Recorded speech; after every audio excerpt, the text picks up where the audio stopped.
Olá, galera da Arsenal Brasil. Amanhã, 12h30, com transmissão da ESPN e do Star Plus, para quem quiser, a gente vai receber o United pela quarta rodada do Campeonato Inglês. Novidades no time, não tem muita coisa para falar, exceto a questão do Thomas Partey, né? A Federação Ganesa de Futebol, em resposta a especulações na mídia ganesa que estavam falando que o Partey teria rompido o músculo, né, adutor dele, né? Estaria de 3 a 4 meses parado. Lançou uma nota dizendo que ele foi cortado da seleção ganesa porque ele estaria com uma pequena lesão que ficaria de 2 a 3 semanas fora. E aí o Arsenal botou fotos de treino de hoje e o Partey estava treinando normalmente. Então sabe-se Deus o que está acontecendo, mas considerando o histórico de lesão do Partey, eu acho razoável até acreditar que ele esteja de fato lesionado por umas 2 ou 3 semanas, ou até por 4, 5, 10 meses, porque ele é um jogador frágil. Dito isso, eu acho que ele não ia começar jogando amanhã de qualquer jeito. Eu tenho a impressão de que o Arteta vai usar o Zinchenko de titular, né? Mesmo o Zinchenko não estando na sua forma ideal, mas para ser bem sincero, conhecendo a forma como o United joga, né? E com a estreia do Casper, o do Højlund, eu não sei se o Zinchenko é a melhor opção para a gente, porque o United basicamente vai esticar bola para as pontas para atacar o espaço que os laterais inevitavelmente deixam quando fazem as suas inversões e apoios, etc. Certo? Então eu estaria muito tentado a jogar com White na direita e Tomiyasu na esquerda e deixar o Zinchenko para um outro momento no jogo, né? E para isso, para compensar essa falta de criatividade, né? De criatividade na construção do jogo. O United não é um time com uma pressão muito efetiva. Bruno Fernandes não é um bom pressionador de bola. O Antony é mais ou menos. O Rashford é mais ou menos. Então, assim, não é um time com uma pressão alta maravilhosa. Então, a nossa exigência de nível técnico é um pouco menor, né? Para essa saída de jogo. Eu estaria muito inclinado, como eu já falei no pós-jogo da semana passada, a tirar o Havertz e usar o Fábio Vieira desde o começo, porque eu acredito que o Fábio Vieira mereça essa oportunidade depois da atuação dele, né? Falando sobre isso, acho que vale dar uma olhada na coletiva de imprensa do Arteta na sexta-feira, já referente ao jogo contra o United, onde ele fala sobre os muitos exemplos, né, de jogadores que todo mundo começou a crucificar, falando, não, isso não vai dar certo, o Arteta é maluco, e onde eles estão hoje, né? É a questão, a história dele ter sentado com o Xhaka e falado, filhão, vamos colocar a sua carreira no Arsenal nos eixos, eu preciso de você e tudo mais, e deu no que deu.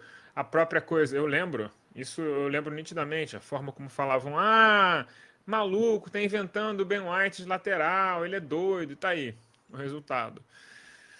Né? Então, ele falou outros exemplos, enfim, a própria contratação do Gabriel Magalhães foi, enfim, muito questionada na época. E ele fala, cara, acredita no pessoal que contrata, o pessoal sabe o que está fazendo, a gente identifica talento muito bem. Eu vejo o Havertz no treino, o que ele produz e tal, ele está se adaptando, tem que ter calma. Isso é obviamente, ou seja, obviamente essa pressão, essa cobrança sobre as atuações do Havertz já filtraram para dentro do clube, né? Uma coisa que está, enfim, dentro do debate deles. E me parece, como já falei várias vezes, que existe um certo exagero em relação às reações sobre tanto o Havertz, sobre contra o próprio Rice, que o cara se adaptou em 3 jogos, tem gente que está reclamando. É bom lembrar que o Partey e o Xhaka demoraram um tempão. É porque a gente jogava em oitavo, a gente não tinha expectativa de nada, a gente não ficava tão bravo. Mas demorou um tempão até esse meio-campo encaixar, né? O próprio Odegaard teve um empréstimo bem tímido e depois que ele veio contratado que ele engrenou. jogar dessa forma é um tanto quanto desafiador. O Arteta exige muito taticamente dos seus jogadores, exige muita memória literal e muita memória muscular, né? Eles repetem muitos esses drills, né, para deixar o jogador meio que com uma resposta instintiva a como fazer a leitura do que está na frente dele e ele instintivamente sabe para onde ele tem que ir. Isso demora um tempo, alguns jogadores vão ser mais rápido que outros. Me parece que o Havertz beneficiaria muito de ter um sprint, assim, uma aceleração de 5 metros mais efetiva. Em alguns momentos ele parece que ele tem uma dificuldade mesmo em arrancar e sair de parado para em movimento. Eu acho que se ele tivesse uma movimentação um pouco mais sólida nesse sentido, talvez ele já tivesse feito até um impacto melhor. Mas enfim, se o jogador não está entregando, e de fato ele não está, acho natural também tirar um pouco ele de cima da pressão e rodar, enfim. Acredito, inclusive, que o sucesso dessa janela de transferências ele acaba estando muito nas costas do Havertz, né? Porque assim, o Rice foi meio que uma contratação incontestável. Você não vai ver gente, especialmente as pessoas que realmente pressionam o clube, a mídia inglesa e tal, ninguém vai questionar o Rice. Porque ele é um inglês, queridinho, parará, parará. Por mais que ele estivesse jogando nada, que não é o caso, eu acho que o Rice está jogando muito bem, muito melhor do que eu esperava que ele fosse jogar nesse começo de temporada. Ele nunca seria criticado por ser quem ele é. Ponto. O Timber meio que se tornou uma unanimidade impossível de ser superada. Porque ele jogou bem até romper o ligamento do joelho. Não vou culpá-lo por ter rompido o ligamento do joelho. Então a gente vai assumir que a contratação foi boa, mas que, enfim, demos um tremendo azar. Então quem sobra para a gente avaliar? É o Havertz, né?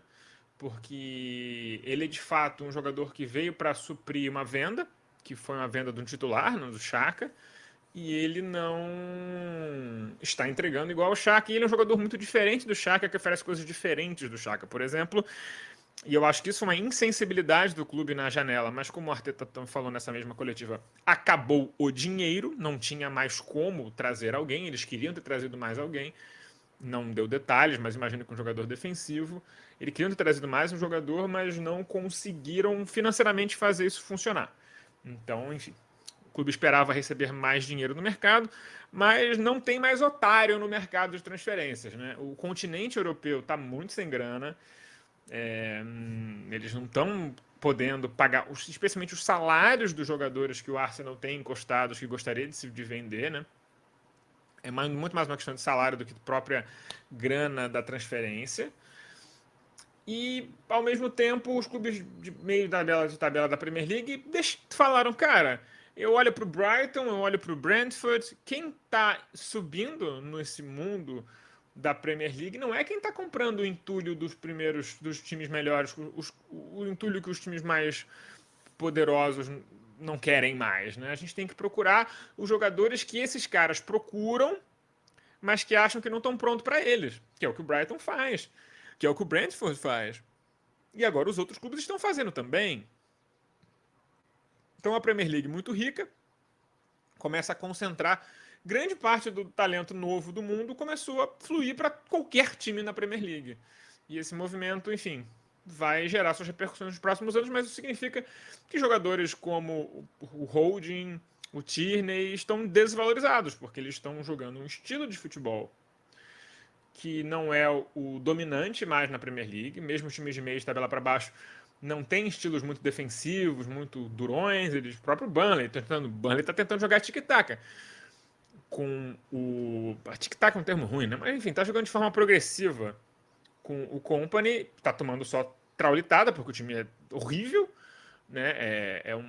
Mas eles estão fazendo o esquema deles. Mesma coisa pro Forest, que tem um estilo muito corajoso de jogar. Hoje ganhou do Chelsea, risos. O Mudryk deu mais um vexame em campo, quem quiser rir. Esse eu acho que GG para ele, não volta mais não. Mas, enfim, ganhou de forma muito corajosa, jogando em Stamford Bridge, sentiu as fraquezas do Chelsea, soube explorar muito bem, ganhou o jogo. Sim, e o Forest contratou um monte de jogador interessante nesse final de janela, talvez a partir da próxima rodada eles sejam um time aí que suba na tabela, né? Eles têm essa coisa de contratar de baseado e ver o que cola, né? Enfim. Seguindo nesse assunto, então assim, acabou que o clube não conseguiu levantar o dinheiro que esperava, né? Acho que eles esperavam, por exemplo, uns 8 a 10 milhões pelo holding, conseguiram 3,5, 4. Quem a gente conseguiu dinheiro basicamente foram um titular nosso, o Chaka, que foi bem vendido, e um garoto nosso, o Balogun, que foi razoavelmente bem vendido considerando o quanto a gente reteve da próxima venda dele, né? Então, acredito que foi um bom negócio que o Arsenal fez. Então, assim, o mercado ficou difícil, o Arsenal não tinha grana, né? Gastou aí líquido mais ou menos uns 120 milhões de libras, se a gente considerar que não ter o Tierney no time representa uma economia de 7 a 8 milhões de libras por temporada, né? Porque eles têm um salário de 6 milhões e a Real Sociedade está dando uma graninha, e tem questão de bônus que também não vai receber e tal. Então, é uma economia. O Sambi eu acho que não é tão financeiramente relevante, mas a gente esperava vender o Sambi. E a gente conseguiu emprestar ele pro Luton, cara. Então, assim, terrível, né? O Nuno acabou que saiu emprestado para o Forest com uma opção de compra que vai se tornar obrigatória dependendo de quantas vezes ele aparecer em campo. Ele já apareceu hoje, parece que o técnico do Forest gostou dele. Então talvez ele vire uma venda de 16 milhões de libras, mas isso só pode se entrar na contabilidade do ano que vem, então não ajuda muito também. Então acaba que o clube estava limitado financeiramente. A própria questão de como a gente fechou o negócio com o Raya diz muito sobre isso, né? A gente pegou o Raya por empréstimo com opção de compra, uma opção de compra altíssima, enfim. Então, assim, faltou grana. O Arsenal não é o único clube que não conseguiu vender seus jogadores indesejados, né? O Tottenham tá cheio de jogador indesejado que a gente conseguiram vender, o Lloris, o Eric Dyer. O United passou a janela inteira tentando vender os seus Maguire e não consegue. Aí você pensa, mas o Chelsea vendeu super bem. Assim, tem a história lá, né? O Chelsea vendeu um monte de jogador para os amigos dele na Arábia Saudita. E vendeu um monte de titular, né? Vendeu pra gente o Havertz, que era titular, vendeu o Kovacic, que era titular. Eles depenaram o time titular. Se a gente depenasse o nosso time titular, a gente tiraria uma boa grana também. Quanto vocês acham que a gente conseguiria vender o Saka, o Martinelli, o Saliba? Foi isso que eles fizeram. Eu não aprovaria que o Arsenal fizesse isso. Então, a gente também tem que entender o que a gente está comparando. Então, enfim.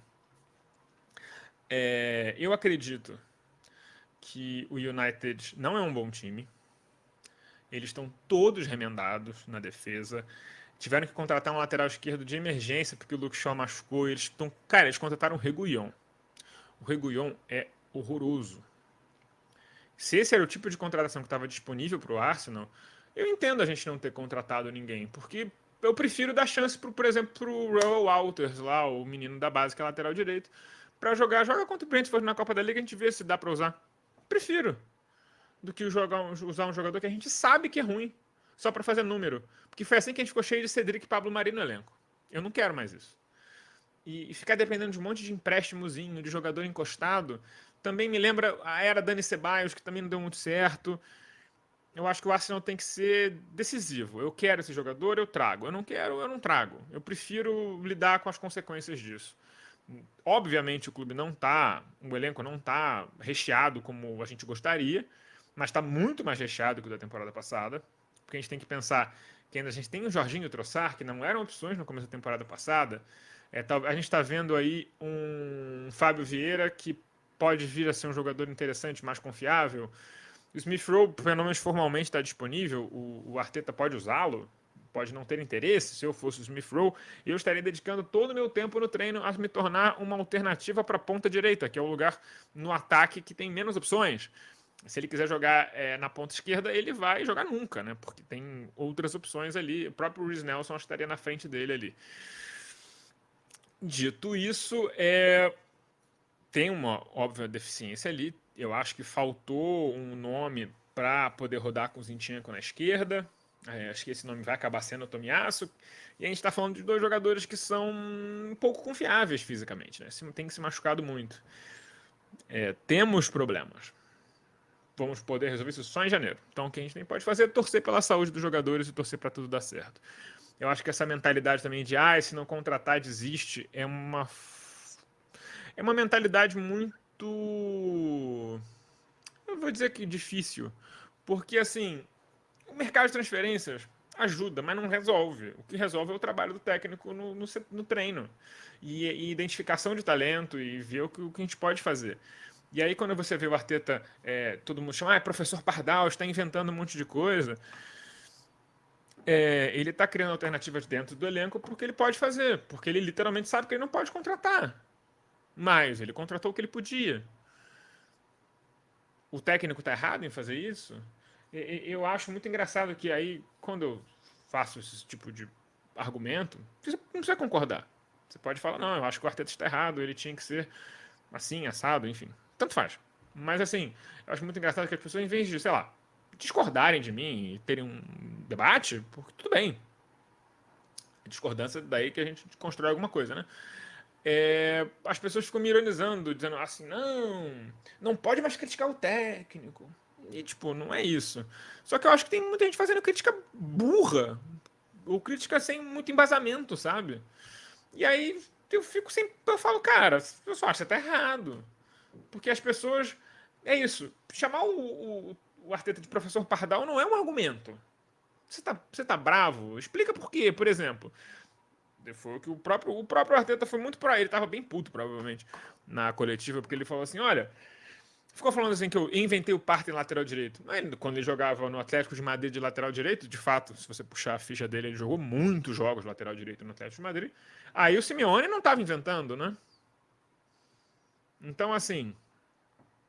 Então, o jogador tem um histórico de jogar ali pro técnico mais defensivo do universo, o maior retranqueiro que já passou nessa terra.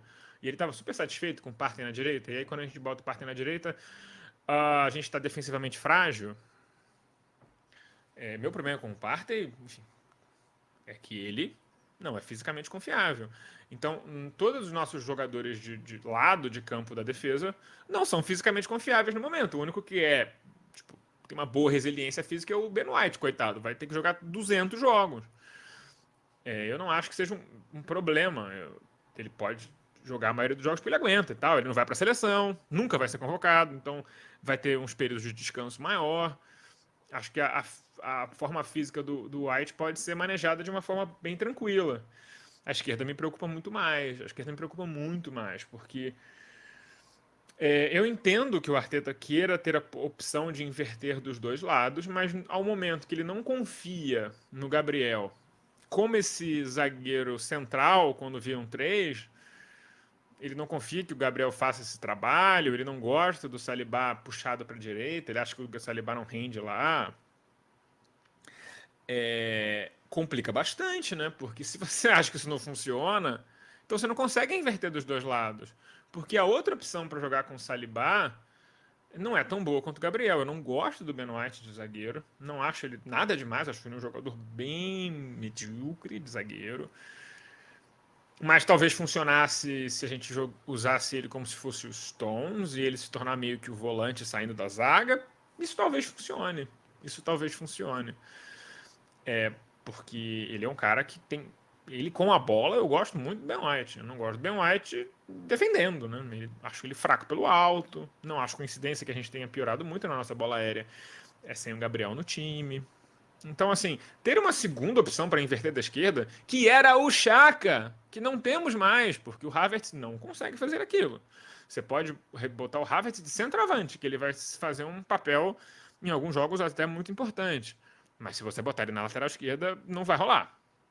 Acho que isso é um consenso. Então é um jogador muito diferente do Xhaka, que oferece coberturas diferentes no time para o Xhaka. Então, cadê essa cobertura? Eu acho que isso foi uma coisa que talvez o Timber fosse essa resposta. E a gente ficou sem, né? Então a gente vai ter que sofrer um pouco. Não vai ter jeito. É o que tem para hoje. Parece que eu tô pessimista, mas eu tô otimista em relação ao jogo de amanhã.